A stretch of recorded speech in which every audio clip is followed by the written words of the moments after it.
जय श्री कृष्णा। बहुत पहले समय की बात है। एक प्रतापी राजा का शासन था, जिनका एक बेटा और बहू थी। एक दिन बहू ने चोरी छुपे मिठाई खा ली और दोष चूहे पर मढ़ दिया। चूहा इस आरोप से बहुत क्रोधित हुआ और उसने बदला लेने की ठान ली।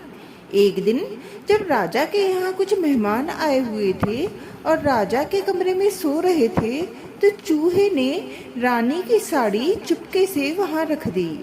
सुबह जब मेहमानों की नींद खुली और उन्होंने रानी की साड़ी देखी, तो सभी हैरान रह गए। राजा को जब इस बात का पता चला, तो उन्होंने अपनी बहू को महल से निकाल दिया। अब रानी हर शाम दिया जलाकर ज्वार उगाने का काम करती और पूजा के बाद गुड़धानी का प्रसाद बांटती। एक दिन राजा उसी रास्ते से गुजरे और उन्होंने उन दियों की रोशनी देखी। महल लौटकर राजा ने सैनिकों को जंगल में जाकर वहां की जांच करने का आदेश दिया।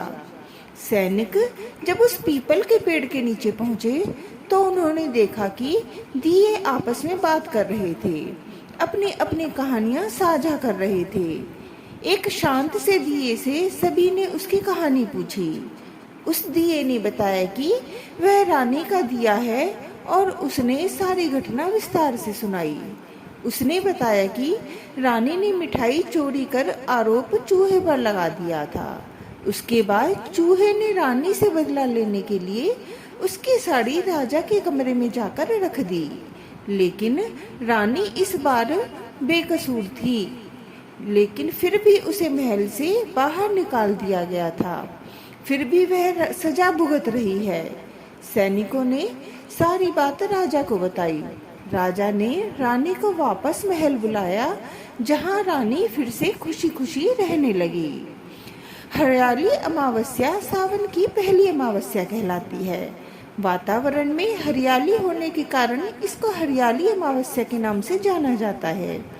इस दिन दान, ध्यान और स्नान का विशेष महत्व है। इसके अलावा इस दिन विभिन्न मनोकामनाओं की पूर्ति के लिए पौधे भी लगाए जाते हैं। इस तिथि को पौधों के माध्यम से संपन्नता और समृद्धि प्राप्त की जा सकती है। ऐसा माना जाता है कि हरियाली अमावस्या के दिन शिव जी की कथा सुनना बहुत ही खास माना जाता है। हरियाली अमावस्या की पूजन विधि। हरियाली अमावस्या पर पवित्र नदी में स्नान करने का महत्व बहुत अधिक होता है। आप घर में ही पानी में गंगा जल मिलाकर स्नान कर सकते हैं। स्नान करने के बाद घर के मंदिर में दीप प्रज्वलित करें, सूर्य देव को अर्घ्य दें। ऐसा माना जाता है कि हरी चूड़ियां, सिंदूर, बिंदी बांटने से जीवन साथी को लंबी उम्र मिलती है और घर में खुशियां भी आती हैं।